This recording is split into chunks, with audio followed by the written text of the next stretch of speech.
Assalamualaikum warahmatullahi wabarakatuh. Perkenalkan, nama saya Sri Yolasa Fitri, Prodi PGSD 1D dari Fakultas Keguruan Ilmu Pendidikan Universitas Muhammadiyah. Di video kali ini, saya akan menampilkan dan menjelaskan materi tentang kedudukan dan fungsi bahasa Indonesia, serta pemakaian huruf dan tanda baca dalam EYD. Baiklah, langsung saja. Topik pertama, kedudukan bahasa Indonesia.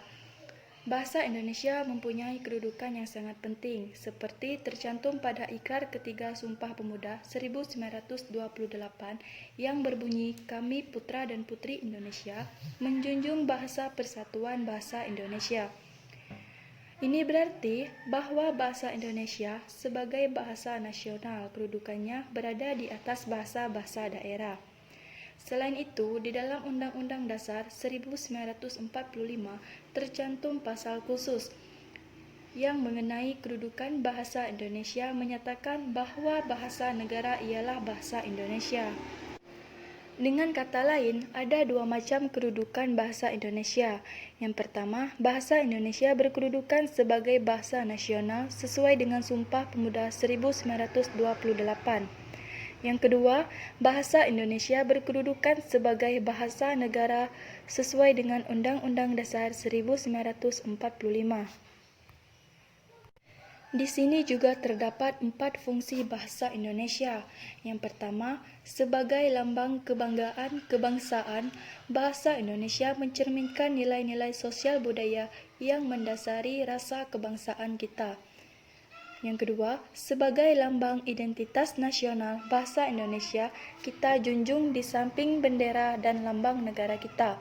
Yang ketiga, sebagai bahasa nasional adalah sebagai alat perhubungan antar warga, antar daerah, dan antar suku bangsa.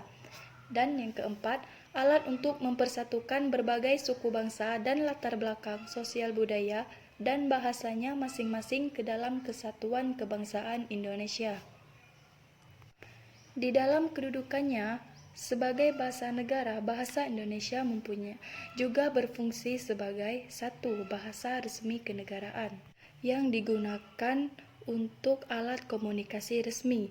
Yang kedua, bahasa pengantar di dalam dunia pendidikan. Yang ketiga, alat perhubungan pada tingkat nasional untuk kepentingan perencanaan dan pelaksanaan pembangunan. Dan yang keempat, alat pengembangan kebudayaan, ilmu, pengetahuan, dan teknologi.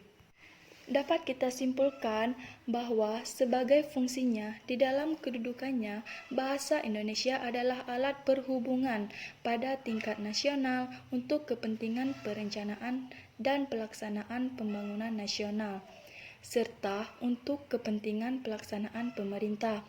Bahasa Indonesia merupakan bahasa pengantar di lembaga-lembaga pendidikan, mulai dari taman kanak-kanak sampai dengan perguruan tinggi di seluruh Indonesia. Dengan fungsi ini, bahasa Indonesia dipakai bukan saja sebagai alat komunikasi, melainkan juga sebagai timbal balik antara pemerintah dan masyarakat.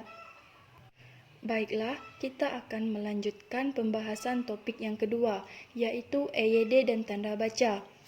EYD dapat diartikan ejaan yang disempurnakan, merupakan tata bahasa dalam bahasa Indonesia yang mengatur penggunaan bahasa Indonesia dalam tulisan, mulai dari pemakaian dan penulisan huruf kapital dan huruf miring, serta penulisan unsur serapan. Ejaan bahasa Indonesia yang berlaku sejak tahun 1972, ejaan ini menggantikan ejaan-ejaan Republik atau ejaan Soeandi. Secara umum pun, hal-hal yang diatur dalam EYD adalah: yang pertama, penulisan huruf, termasuk huruf kapital dan huruf miring. Huruf miring adalah sebuah cetakan yang dipakai untuk menuliskan nama buku, majalah, dan surat kabar yang dikutip dalam tulisan. Sedangkan huruf kapital yaitu huruf yang dipakai sebagai huruf pertama kata ganti. Yang kedua, penulisan kata. Penulisan kata adalah Proses atau cara menulis yang mempertimbangkan unsur bahasa yang diucapkan. Yang ketiga yaitu penulisan tanda baca, yaitu simbol yang tidak berhubungan dengan fonem atau kata dan frasa pada suatu bahasa, melainkan berperan untuk menunjukkan struktur dan organisasi suatu tulisan. Yang keempat, penulisan singkatan dan akronim, yaitu suatu singkatan nama orang, gelar, sapaan, jabatan, atau pangkat. Dan yang keenam, penulisan unsur serapan. Penulisan unsur serapan ini biasanya masih menggunakan bahasa asing, namun tetap dipakai dalam konteks bahasa Indonesia.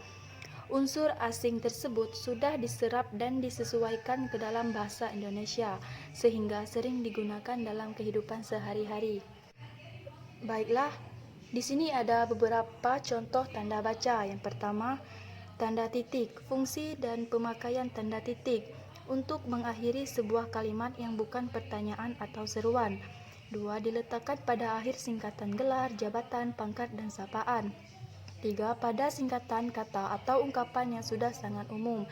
4. Menggunakan tanda baca dengan benar agar tidak menjadi kesalahpahaman. Contoh, Dr. Adit senang mengobati orang sakit.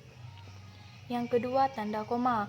Fungsi dan pemakaian tanda koma antara lain memisahkan unsur-unsur dalam suatu pemerincian atau pembilang. 2. Memisahkan anak kalimat dari induk kalimat apabila anak kalimat tersebut mendahului induk kalimat. 3. Memisahkan petikan langsung dari bagian lain dalam kalimat. Contoh, studio tersebut tersedia berupa gitar, drum, dan bass. Jangan buang sampah sembarangan, kata Rudi. Yang ketiga, tanda seru. Fungsi dan pemakaian tanda seru.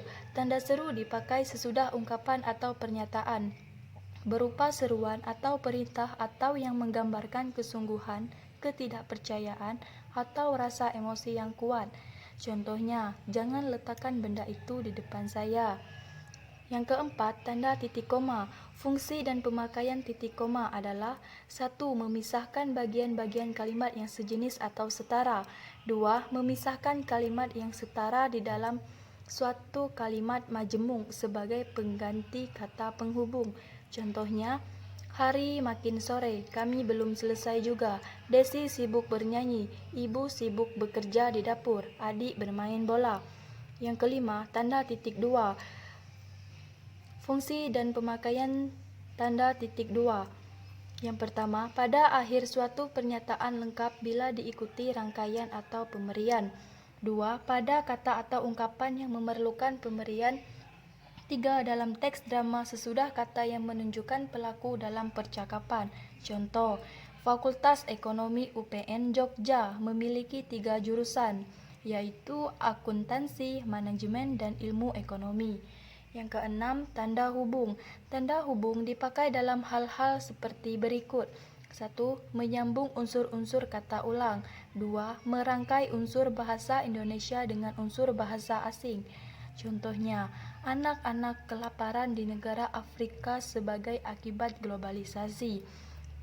Di strip packing. Yang ketujuh, tanda elipsis. Tanda elipsis dipergunakan untuk menyatakan hal-hal seperti berikut. 1. Menggambarkan kalimat yang terputus-putus, menunjukkan bahwa satu petikan atau bagian yang dihilangkan. Contoh, plak, alhamdulillah, kuda itu berjalan dengan cepat, sampai-sampai orang itu tidak bisa mengendalikannya. Di depan terlihatlah jurang yang sangat dalam. 8. Tanda tanya.